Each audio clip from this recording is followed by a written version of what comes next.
Friends, ఈరోజు react యాప్ని మనం ఏ స్కూల్లో ఎట్లా సెటప్ చేసుకోవడం చూద్దాం. ఇప్పుడు నార్మల్గా ఏదైనా గూగుల్ ఇన్ఫర్మేషన్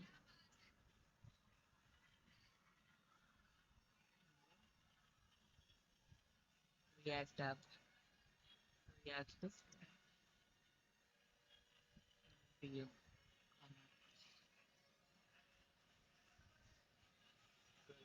దీన్ని క్లిక్ చేసుకొని మోర్ ఫస్ట్. సో ఇక్కడైతే మనం రియాక్ట్ ప్లస్ వీట్ యూజ్ చేస్తాం. So react wheat. సో ఆ వీట్ ఎందుకంటే కొంచెం స్పీడ్ ఇన్స్టాలేషన్ అనేది స్పీడ్ అయింది. సో రియాక్ట్ ప్లస్ వీట్ కాబట్టి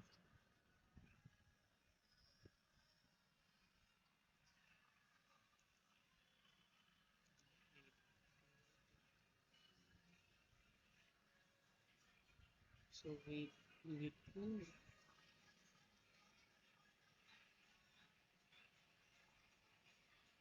started out with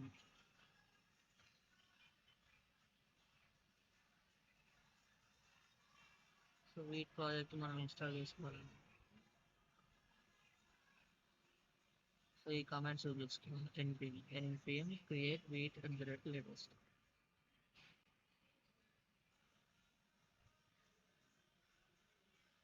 ఈ కమాండ్స్ కమ్యూనిటీ టెంప్లెట్స్ అండి. ఇందులో ఇది కాకుండా npm అనేది ఓపెన్ చేసి కూడా ఓపెన్ చేసి ఇన్స్టాల్ చేయాలి రియాక్ట్ వీట్. సో వీట్ అనేది ఇన్స్టాలేషన్ అనేది స్పీడ్ ఉంటుంది. సో ఇది ఒక కొత్త విండో, ఇందులో కొత్త విండో ఓపెన్ చేయాలంటే ఫైల్స్లోకి వెళ్ళి న్యూ విండో బ్యాక్ క్లోజ్ చేసి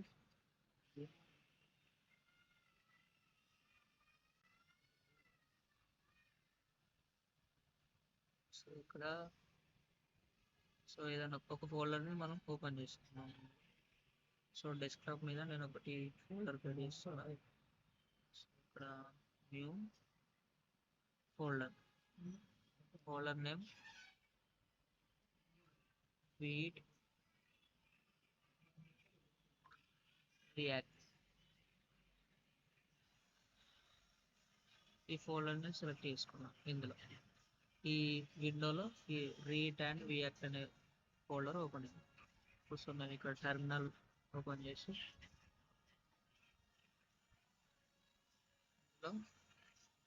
npm. సో ఇక్కడ మనం ఇన్స్టాల్ చేసే ముందు వీట్ రియాక్ట్ ఈ పాత్ చూసుకోవాలి. వీట్ రియాక్ట్ ఇదే ఫోల్డర్లో ఉన్నాము, లేకుంటే ఆ ఫోల్డర్ ఉన్నప్పుడు ఈ ఫోల్డర్ చూసుకున్నాక npm create వీట్ @latest అది కమాండ్ ఇచ్చినాక ఎంటర్ చేసేయాలి. సో ఇక్కడ ప్రాజెక్ట్ నేమ్ అంటుంది. సో ఇక్కడ నేను ఫ్రంట్ ఎండ్ రియాక్ట్. సో ఇక్కడ మనం రియాక్ట్ యూజ్ ఇందులో ఈ ప్రాజెక్ట్లో రియాక్ట్ యూజ్ చేసుకుంటామా యాంగులర్ అంట. సో నేను ఇక్కడ రియాక్ట్. సో ఇక్కడ type script plus SWC Java script. So ఇప్పుడు ఇక్కడ ఇచ్చిన ఈ టెర్మినల్లో మనకు do run now cd react అంటే ఇప్పుడు ఇక్కడ రియాక్ట్ అనే ఫోల్డర్ క్రియేట్ అయిపోయి, సో రియాక్ట్ అనే ఫోల్డర్కి పోయి npm ఇన్స్టాల్ అని అవి ఇన్స్టాల్ చేయాలి డిపెండెన్సీస్ cd రియాక్ట్. సో ఇప్పుడు మనం ఈ రియాక్ట్ ఫోల్డర్లకు వచ్చాం టెర్మినల్. సో ఇప్పుడు ఇందులో npm ఇన్స్టాల్. npm అంటే node package manager. So install అయితే రియాక్ట్. సో ఇందులో అయితే ఫోల్డర్ స్ట్రక్చర్ చూసుకోవచ్చు. Public folder, SRC folder. So ఇందులో కొన్ని డిపెండ్స్ వీటితో ఇన్స్టాల్ చేసిన కాబట్టి వీట్ config.js అనే ఫైల్ ఓపెన్ ఇందులో ఉంటుంది.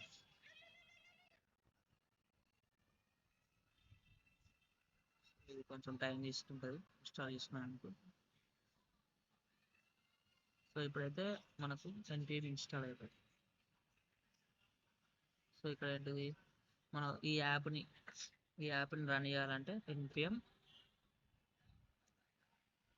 రన్ dev అని ఇస్తే మనకి ఇది మన లోకల్ హోస్ట్లో ఓపెన్ అయిపోతాయి. సో ఇప్పుడు ఇది normal basic react plus wheat template అని. సో నేను బ్యాక్ వచ్చేసి ఇది క్లియర్ చేసి ఈ టెంప్లెట్ క్లియర్ చేసి మనం ఎక్కడ రాస్తాం కోడ్ అనేది చెప్తాం. ఇక్కడ ఎస్ఆర్సిలో app.js. సో ఇదంతా క్లియర్ చేసేసుకున్నాం. సేవ్ చేసి app.css ఈ సిఎస్ఎస్ కూడా క్లియర్ చేసేద్దాం. సేవ్ main.jsలో ఇప్పుడు index.css కూడా క్లియర్ చేసాం. index.css అంటే మనం టైల్విన్ యూజ్ చేసినప్పుడు ఇందులో స్టైల్స్ అనేవి ఇంపోర్ట్ చేసుకోవాలి టైల్విన్ యూజ్ చేస్తే టైల్విన్ సిఎస్ఎస్. సో ఇప్పుడు app.jsలో RAFCE ఈ కమాండ్ రావాలంటే ఫస్ట్ మనం ఇక్కడ ఎక్స్టెన్షన్స్ ఉంటాయి. ఇందులో రియాక్ట్ ES7 ఇది ఈ ఎక్స్టెన్షన్ ఇన్స్టాల్ చేసుకుంటే VS Codeలో మనం ఈ కమాండ్ యూజ్ చేసుకోవచ్చు. RAFCE functional component, react functional component అంటే నార్మల్గా ఈ బాయిలర్ బెడ్ అనేది జనరేట్ అయిపోతుంది. సో ఇందులో ఇప్పుడు ఇది సేవ్ చేసుకొని బ్రౌజర్లో పోయి చెక్ చేస్తే సో ఇక్కడ మనకు ఫాలో అని ఉంది. సో మనం అక్కడ చూపెట్టి సో ఇందులో ఇంకా మనం స్టైల్కి అంటే రియాక్ట్ అనేది కాంపోనెంట్ బేస్డ్ కాబట్టి మనం ఇట్లా ఎస్ఆర్సిలో ఒక ఫోల్డర్ అంటే కాంపోనెంట్స్కి సపరేట్ ఫోల్డర్, ఇంకా రెడాక్స్ యూజ్ చేస్తాం అంటే ఏంటిది స్టేట్ మేనేజ్మెంట్కి. సో వీటికి సపరేట్ ఫోల్డర్ స్ట్రక్చర్స్ అంటే పేజెస్కి. రియాక్ట్ అనేది సింగిల్ పేజ్ అప్లికేషన్ కాబట్టి కాంపోనెంట్ బేస్ మీద వర్క్ అవుతుంది. సో ఒక పేరెంట్ కాంపోనెంట్స్కి పేరెంట్ కాంపోనెంట్ ఇది app.js అనేది పేరెంట్ అన్నమాట. సో మనం ఇక్కడ మల్టిపుల్ కాంపోనెంట్స్ అనేది క్రియేట్ చేసుకుంటాం అంటే పేరెంట్ కాంపోనెంట్స్ని చిల్డ్రన్ కాంపోనెంట్స్ని ఈ app.jsలో మనం రెండర్ చేస్తాం. సో ఇది రియాక్ట్ జేఎస్. సో ఇప్పుడైతే ఎట్లా ఇన్స్టాల్ చేసుకుని చూసుకున్నాం. రియాక్ట్ అనేది ఎట్లా కాంపోనెంట్ ఎట్లా రెండర్ చేయాలి. ఇప్పుడు నేను ఫర్ ఎగ్జాంపుల్ ఇక్కడ కాంపోనెంట్స్ అనే ఫోల్డర్ క్రియేట్ చేసుకుంటా. కాంపోనెంట్స్లో ఒక ఫోల్డర్ ఏంటిది ఒక వెబ్సైట్ యూజ్ చేసుకోండి. ఒక వెబ్సైట్ ఫర్ ఎగ్జాంపుల్ ఇక్కడ సో దిస్ డాక్యుమెంట్స్ అనేది ఇక్కడ కాకుండా ఫర్ ఎగ్జాంపుల్ ఏదైనా ఒక వెబ్సైట్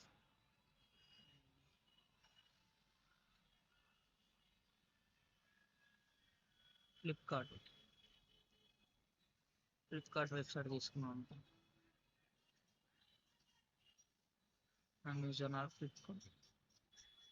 ఫ్లిప్కార్ట్ చూసుకుని సో ఇక్కడ ఫ్లిప్కార్ట్ లోగో, సర్చ్ బార్ ఇదంతా ఇదొక కాంపోనెంట్. ఈ nav బార్ ఇదొక కాంపోనెంట్ అంటే ఈ మల్టిపుల్ కాంపోనెంట్స్ని మనం ఇందులో అంటే ఈ app.jsలో రెండర్ చేస్తాం రౌట్స్తోని. మళ్ళీ రౌట్స్ అంటే ఇప్పుడు మనం ఫ్లిప్కార్ట్ చూసుకుంటే ఇప్పుడు ఫ్లిప్కార్ట్ ఇక్కడ ఉన్నాం. అదే నువ్వు ఇక్కడ అదేది కార్ట్ పేజ్ పోయినావు అనుకో, ఇక్కడ ఏమొచ్చింది ఇక్కడ రౌట్ అనేది చేంజ్ అయింది. ఫస్ట్ నేను తీసేసి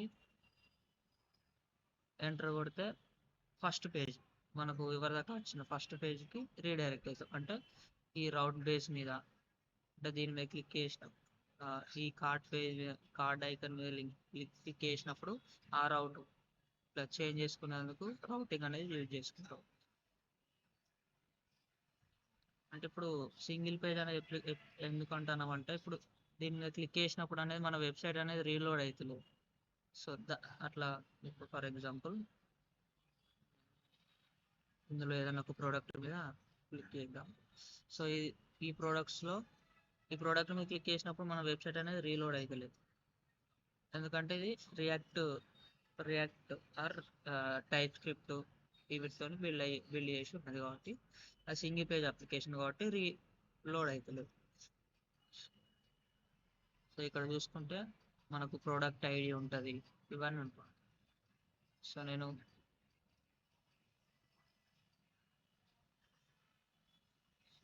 మెయిన్ పేజ్ పోవాలంటే ఇది రౌట్ అన్నమాట, ఈ ప్రోడక్ట్ యొక్క రౌట్.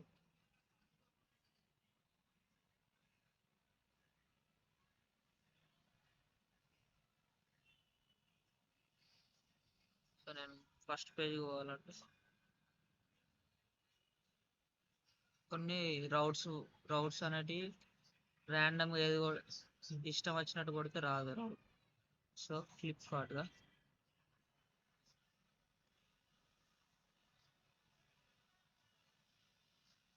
.com.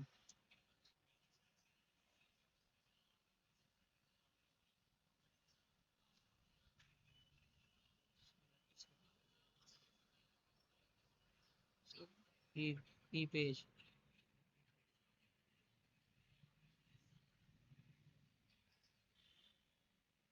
Cut page.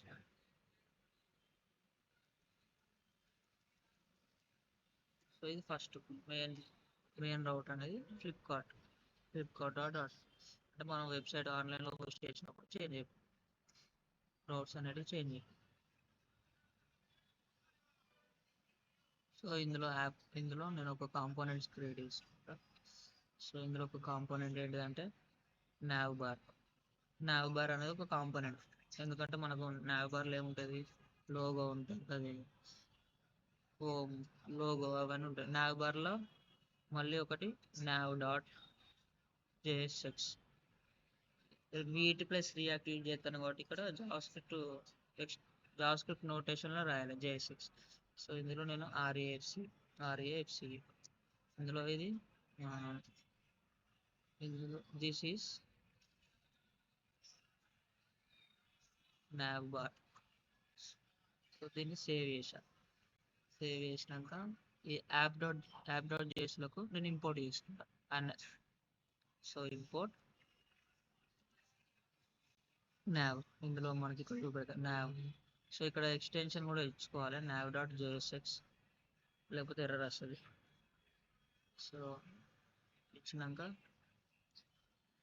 సో నేను ఇక్కడ ఎట్లా రెండర్ చేయాలంటే మనం HTML ట్యాగ్స్ ఎట్లా ఉంటుందో సో అలానే nav.